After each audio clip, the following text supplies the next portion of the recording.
मैं doctor R D दीवान, प्राध्यापक वाणिज्य, सत्यनारायण अग्रवाल शासकीय कला एवं वाणिज्य महाविद्यालय कोहका नेवरा, एमकॉम तृतीय सेमेस्टर के विद्यार्थियों के लिए उच्चतर लागत लेखांकन एडवांस कॉस्ट अकाउंटिंग विषय की चतुर्थ इकाई के अध्याय एकरूप लागत विधि यूनिफॉर्म कॉस्टिंग पर अपना व्याख्यान प्रस्तुत कर रहा हूँ। इस व्याख्यान में हम एकरूप लागत विधि का परिचय, उद्गम एवं विकास, उद्देश्य, आवश्यकताएं एवं लाभ पर चर्चा करेंगे। एकरूप लागत विधि आशय: जब एक ही प्रकार के उद्योगों में कार्यरत विभिन्न उपक्रम लागत की समान व्यवस्था को अपनाते हैं तो उसे एकरूप लागत विधि कहते हैं। अर्थात विभिन्न उपक्रमों द्वारा लागत के समान सिद्धांतों एवं व्यवहारों को अपनाना एकरूप लागत कहलाता है। विभिन्न उपक्रमों द्वारा एक ही प्रकार के लागत के सिद्धांतों तथा अथवा रीतियों का प्रयोग करना एकरूप लागत विधि है। यह परिभाषा ICMA लंदन के द्वारा दी गई है। Uniform costing: the use by several undertakings of the same costing principles and or practices. उपर्युक्त विवेचन से यह स्पष्ट है कि एकरूप लागत विधि में किसी उद्योग की सभी या अधिकांशतः इकाइयां लागत का लेखा रखने के लिए समान पुस्तकें, समान खाते, लागत के समान सिद्धांतों का प्रयोग, सामग्री निर्गमन, उपरिव्ययों का अभिभाजन, विक्रय एवं वितरण व्ययों के अभिभाजन का समान आधार अपनाती हैं। उद्गम एवं विकास, इवोल्यूशन एंड डेवलपमेंट। इस पद्धति का जन्म संयुक्त राज्य अमेरिका में हुआ। न्यूनर ने अपनी पुस्तक कॉस्ट अकाउंटिंग में लिखा है कि अमेरिका में 1902 से 1908 के बीच steel founders society of America के ट्राई-सिटी सिस्टम प्रिंटर्स ने एकरूप लागत विधि को लागू करने के प्रयास किए थे। तत्पश्चात प्रथम विश्व युद्ध के समय लागत अतिरिक्त लाभ ठेकों कॉस्ट प्लस कॉन्ट्रैक्ट के दिए जाने से इसकी लोकप्रियता में वृद्धि हुई। 1911 में ब्रिटेन ने मुद्रणालयों में इसे अपनाने के लिए विशेष कमेटी नियुक्त की, अर्थात इसे गंभीरता से अपनाने एवं ठोस रूप देने का प्रयास फेडरेशन ऑफ मास्टर प्रिंटर से ही प्रारंभ हुआ। इस पद्धति के विकास में निम्नांकित कारणों का भी योगदान रहा है। निर्माणियों का संयोग एवं मिश्रण, कॉम्बिनेशन ऑफ फैक्ट्रीज, जहां एक ही प्रकार की उत्पादन इकाइयां संयोग अथवा सम्मिश्रण अमलगमेशन द्वारा एक ही प्रबंध के अंतर्गत आ जाती हैं, वहाँ इस विधि को अपनाना सुलभ एवं श्रेयस्कर होता है। विक्रय संघों की स्थापना, इस्टेब्लिशमेंट ऑफ सेल्स एसोसिएशन। विक्रय संघ का कार्य क्या होता है? अपने सदस्यों के लिए विक्रय मूल्य का निर्धारण करना। परंतु विक्रय मूल्य निर्धारण का आधार क्या होता है? लागत हो।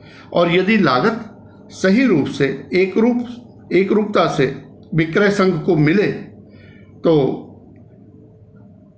ऐसी दशा में विक्रय संघों का कार्य सुचारू रूप से संपन्न हो पाता है। उद्योगों में विवेकीकरण तथा वैज्ञानिक प्रबंध, rationalisation and scientific management in industries.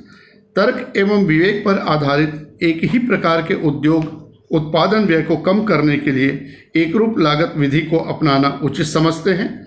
विवेकीकरण के अंतर्गत उत्पादन प्रणाली को एकरूपता प्रदान कर वैज्ञानिक प्रबंध के अंतर्गत एक ही पारिश्रमिक प्रणाली को अपनाकर समरूप उद्योग लाभान्वित होते हैं। अतः इससे भी एकरूप लागत विधि का प्रादुर्भाव होता है। राजकीय उद्योगों की स्थापना, इस्टेब्लिशमेंट ऑफ स्टेट इंडस्ट्रीज।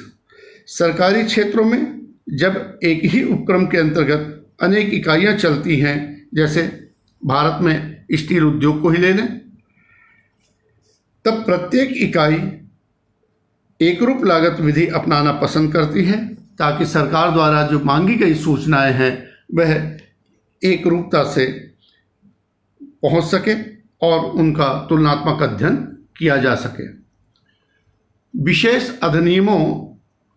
विशेष उद्योग अधिनियमों का लागू होना, application of special industry regulation.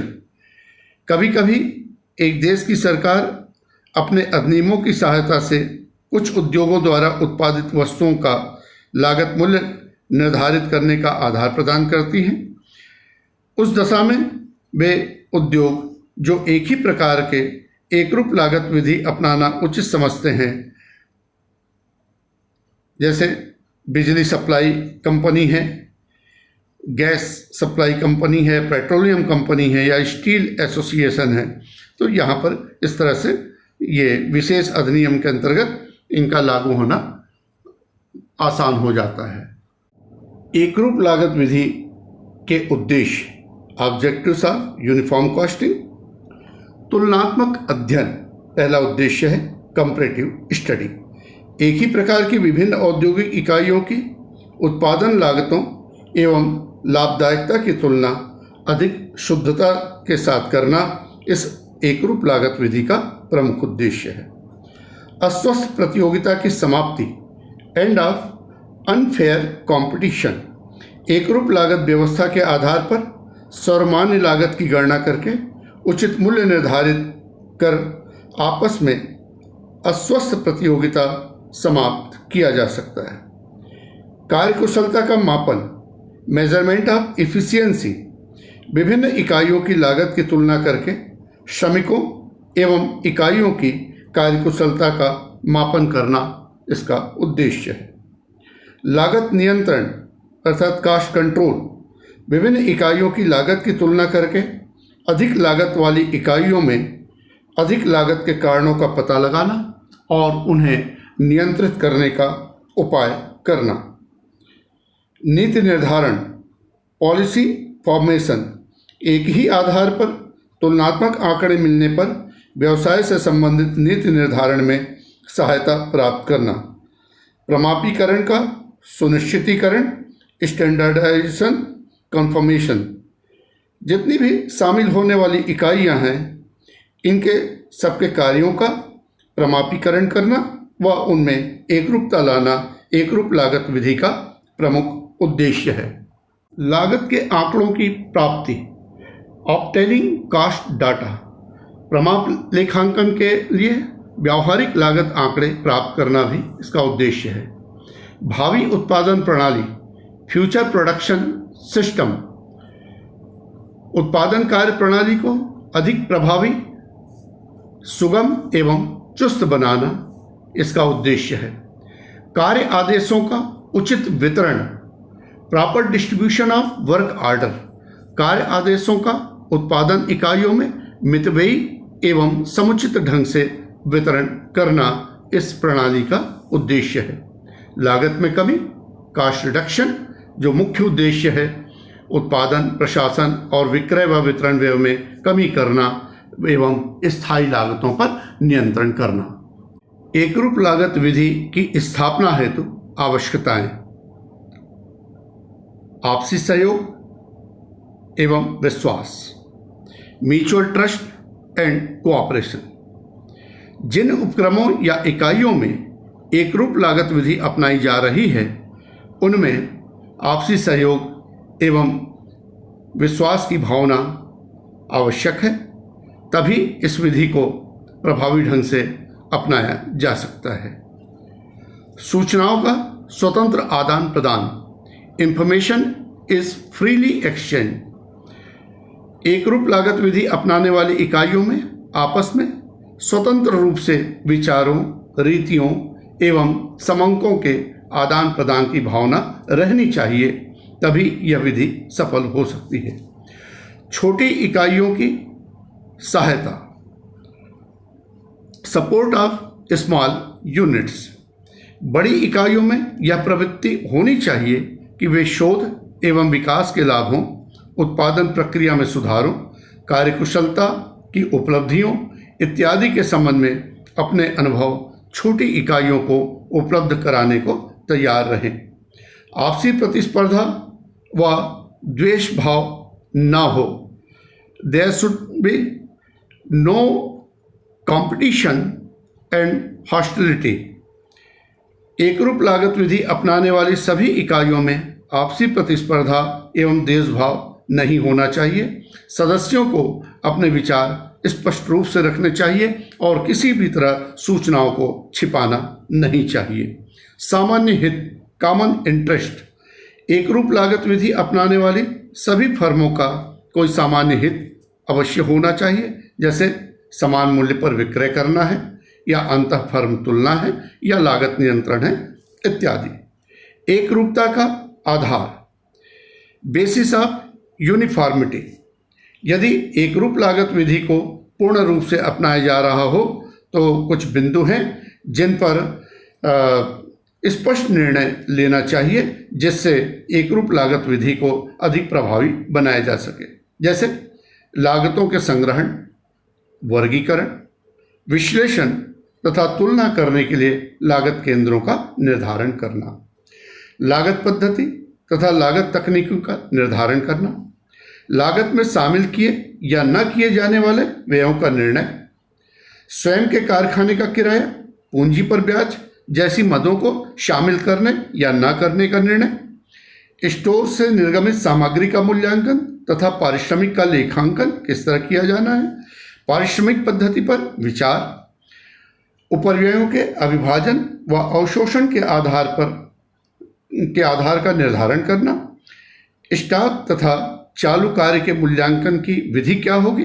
इसे तय करना, ह्रास चार्ज करने की पद्धति किस तरह की पद्धति अपनानी है इस पर विचार करना एवं एकरूप लागत विधि को चलाने के लिए संगठन पर विचार करना। एकरूप लागत विधि से के लाभ, एडवांटेजेस ऑफ यूनिफॉर्म कॉस्टिंग। सदस्य इकाइयों को क्या लाभ होता है ये जान लें। सदस्य इकाई मतलब यहाँ पर मेंबर जितने भी होंगे उस यूनिट के अंतर्गत उन सभी को मिलने वाले लाभों की चर्चा कर लें। तो सबसे प्रमुख लाभ है लागत नियंत्रण, कास्ट कंट्रोल। लागत की तुलना किए जाने के कारण एकरूप लागत विधि सदस्य इकाइयों में लागत जागरूकता उत्पन्न करती है और स्वतः ही लागत नियंत्रण की व्यवस्था विकसित हो जाती है।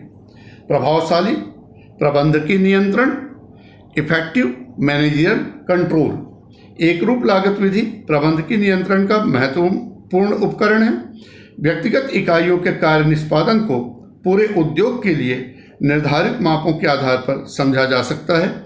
वास्तव में एकरूप लागत विधि क्रियाओं एवं कार्य निष्पादन के प्रमापीकरण में सहायता करती है। स्वस्थ प्रतियोगिता, हेल्दी कंपटीशन। सदस्य इकाइयों में आपसी सहयोग और समन्वय होने के कारण उनमें स्वस्थ एवं रचनात्मक प्रतियोगिता का विकास होता है। कार्यकुशलता में वृद्धि, इफिशियंसी इंक्रीज या इंक्रीज इन इफिशियंसी हम कह सकते हैं उसको। एकरूप लागत विधि अपनाने पर कमजोर इकाइयां कुशल इकाइयों की लागत से तुलना करके अपनी कमियों की पहचान कर लेती हैं और उन्हें दूर करके अपनी कार्यकुशलता को बढ़ा सकती हैं। शोध एवं विकास का सामूहिक लाभ, collective benefit of research and development. हर इकाई तो शोध नहीं कर सकती, बड़ी इकाइयां शोध करती हैं, लेकिन जब वहाँ पर एक समूह बन जाता है तो सभी सदस्य इकाइयों को शोध और रिसर्च का लाभ छोटी जो इकाइयां हैं उन्हें भी मिलना प्रारंभ हो जाता है। लागत अंकेक्षण में सहायक, कास्ट ऑडिट असिस्टेंस। एकरूप लागत लेखांकन अपनाने पर विभिन्न इकाइयों से तुलनीय लागत आंकड़े उपलब्ध हो जाते हैं जिससे लागत अंकेक्षण में सुविधा मिलती है। एक इकाई अपने लागत का अंकेक्षण स्वयं दूसरी इकाई के आंकड़ों के आधार पर कर सकती है। लाभदायकता में वृद्धि, इंक्रीज प्रॉफिटेबिलिटी। प्रत्येक उपक्रम के लागत के आंकड़े अप्रत्यक्ष रूप से प्रत्येक उपक्रम के लाभ के आंकड़े भी उपलब्ध कराते हैं। इससे प्रत्येक फर्म अपनी लाभदायकता को समझने की स्थिति में होती है तथा कमी होने पर उसे बढ़ाने के लिए प्रेरित होती है। समूह या संघ को लाभ, बेनिफिट टू ग्रुप और एसोसिएशन, अंतर फर्म तुलना की सुविधा, इंटर फर्म कंपैरिजन फैसिलिटी, एकरूप लागत विधि अपनाने पर समूह की सभी इकाइयों की लागत एवं लाभदायकता की तुलना में सहायता मिलती है, क्योंकि सभी के आंकड़े एक दूसरे के पास आ जाते हैं तो वो आपसी तुलना कर सकते हैं।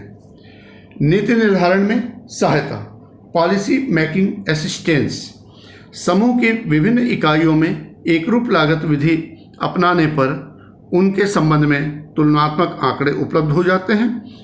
इनके आधार पर पूरे समूह या उद्योग के लिए नीति निर्धारण करना आसान हो जाता है। विक्रय संवर्धन, सेल्स प्रमोशन, एकरूप लागत विधि अपनाने पर सभी सदस्य इकाइयों में सहयोग की भावना विकसित होती है तथा सभी इकाइयों की लागत के तुलनात्मक आंकड़े उपलब्ध होने के कारण इससे जो गलाकाट प्रतियोगिता है उसके स्थान पर फर्में विक्रय वृद्धि के लिए स्वस्थ प्रतियोगिता प्रारंभ करती हैं, जिससे संपूर्ण समूह की कुल बिक्री में वृद्धि होती है। प्रभावी समूह प्रतिनिधित्व, इफेक्टिव ग्रुप रिप्रेजेंटेशन, समान लागत सिद्धांतों एवं रीतियों के आधार पर लागत एवं लाभ के समंकों से समूह सरकार, कर अधिकारियों, वित्तीय संस्थानों इत्यादि के सामने अपनी इकाई का प्रभावी प्रतिनिधित्व कर सकता है। सरकार को लाभ, सरकार को क्या लाभ है इससे? बेनिफिट्स टू गवर्नमेंट,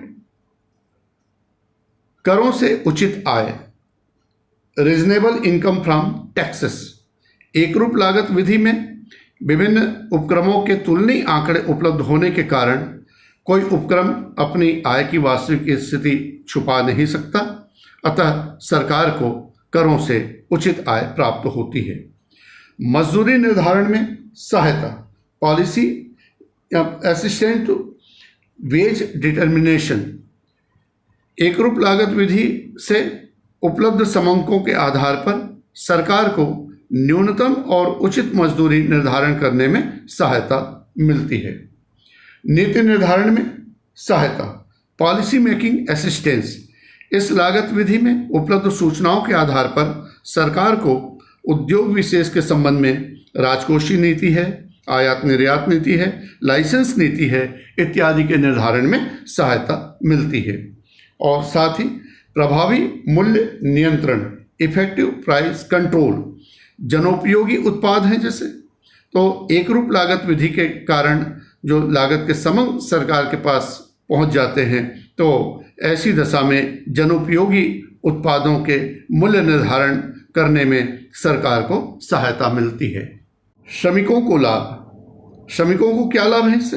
अच्छी मजदूरी, गुड वेजेस, एकरूप लागत विधि में लागतों पर प्रभावी नियंत्रण तथा कुशलता एवं लाभदायकता में वृद्धि के प्रयासों से श्रमिकों को अच्छी मजदूरी प्राप्त होती है तथा प्रेरणात्मक मजदूरी योजनाओं का भी लाभ उन्हें मिलता है।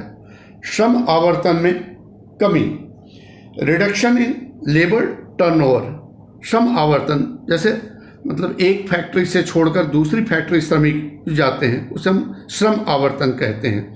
तो एक उद्योग की विभिन्न इकाइयों में मजदूरी पद्धति एवं दरों में लगभग समानता होने के कारण श्रमिक उपक्रम में स्थायी रूप से रहते हैं। उनकी जो एक जगह से दूसरी जगह जाने की जो प्रवृत्ति है छोड़कर उसमें कमी आती है। उपभोक्ताओं को लाभ, उपभोक्ताओं को क्या लाभ है एकरूप लागत प्रणाली से? गुण नियंत्रण, गुण नियंत्रण, क्वालिटी कंट्रोल, विभिन्न फर्मों की लागत की तुलना करने पर यदि किसी फर्म की लागत काफ़ी कम होती है तो वह गुणवत्ता में कमी का संकेत दे सकती है तथा उसके सुधारने का प्रयास किया जा सकता है। उद्योग की विभिन्न इकाइयां शोध एवं विकास तथा कार्यकुशलता सुधार के सामूहिक प्रयासों का लाभ उठाती हैं। इससे उपभोक्ताओं को गुण नियंत्रण का लाभ प्राप्त होता है। मतलब हम ये कह सकते हैं कि लागत नियंत्रण के साथ साथ गुण नियंत्रण का लाभ उपभोक्ताओं को एक रूप लागत प्रणाली में मिलता है। और साथ ही उचित मूल्य, फेयर प्राइस। एक रूप लागत विधि में विभिन्न फर्मों की लागत की तुलना तथा लागत नियंत्रण के आधार पर मूल्य निर्धारित किए जाते हैं। इससे उपभोक्ताओं को वस्तुएं उचित मूल्य पर उपलब्ध होती हैं। एक रूप लागत लेखांकन या एक रूप लागत प्रणाली से जहां इतने लाभ हैं, तो वहीं कुछ इसकी अपनी सीमाएं हैं, कुछ हानियां भी हैं, तो उनके बारे में भी चर्चा कर लें। तो एक रूप लागत विधि की हानियां या सीमाएं। पहली सीमा क्या है? लोच की समस्या, इलेस्टिसिटी प्रॉब्लम। एक रूप लागत विधि की सफलता के लिए यह आवश्यक है कि इसमें पर्याप्त लोच भी हो, जिससे परिस्थितियों के अनुसार उचित समायोजन किया जा सके। लेकिन सामान्यतः इस विधि को अपनाने के पश्चात कोई परिवर्तन इतना आसान नहीं होता, क्योंकि सभी जो इकाइयां हैं वो एक समूह के सदस्य के रूप में होती हैं। तो स्वयं की इकाइयों के बारे में तो निर्णय पहले लिया जा सकता था, लेकिन जब आप एक समूह में होते हैं तो निर्णय लेना इतना आसान नहीं होता।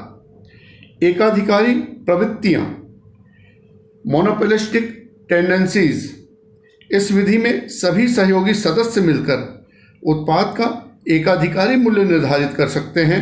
ऐसी दशा में इसका जो खामियाजा है, नुकसान है, वो उपभोक्ताओं को उठाना पड़ सकता है, क्योंकि आपस की गलाकाट प्रतियोगिता यहाँ पर समाप्त हो जाती है और सभी इकाइयाँ आपस में मिलकर यदि ये तय कर लें कि हमें ये मूल्य निर्धारित करना है, तो निश्चित तौर पर वह ग्राहक के लिए उचित नहीं होगा।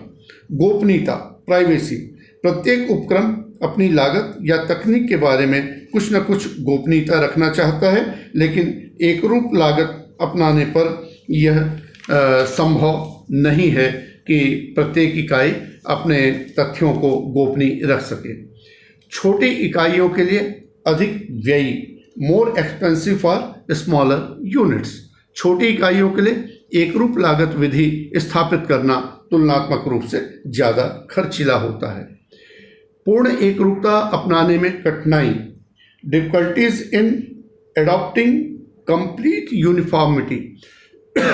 एक रूप लागत विधि में सभी सदस्य इकाइयों को लागत के समान सिद्धांतों एवं व्यवहारों का पालन करना होता है, लेकिन सभी इकाइयों के आकार, आयु, तकनीकी इत्यादि में भिन्नता होने के कारण ऐसा करने में कई बार कठिनाइयां आती हैं। पारस्परिक विश्वास एवं सहयोग की समस्या, म्यूचुअल ट्रस्ट एंड कोऑपरेशन। सदस्य उपक्रम एक जैसा व्यवसाय करने के कारण एक दूसरे के प्रतियोगी होते हैं। इस कारण अनेक विषयों एवं समंकों को कई बार वे स्पष्ट नहीं करते, तो यह एक रूप लागत विधि की सुचारू व्यवस्था में इससे व्यवधान आता है। एक रूप लागत विधि नियमावली, यूनिफॉर्म कॉस्ट मैनुअल। एक रूप लागत विधि के कुशल प्रबंधन के लिए नियमावली तैयार की जाती है, जिससे इस विधि को अपनाने वाले उपक्रमों या सदस्य इकाइयों के लिए आवश्यक मार्गनिर्देश जारी किए जाते हैं। इससे एक रूप लागत विधि को सरलता एवं प्रभावशीलता से चलाया जा सकता है। ये नियमावली के जो प्रमुख बिंदु हैं वो निम्न हैं। परिचय, इंट्रोडक्शन। नियमावली में सर्वप्रथम एक रूप लागत विधि को लागू करने का औचित्य एवं उद्देश्य, इसका क्षेत्र तथा इससे प्राप्त हो सकने वाले लाभों का उल्लेख होता है। इसी भाग में प्रबंध को यह शिक्षित करने का प्रयास किया जाता है कि वे इस विधि को समझ सकें तथा इसकी उपयोगिता को स्वीकार कर सकें। प्रबंध से अपेक्षित सहयोग भी परिचय में दिया जाता है।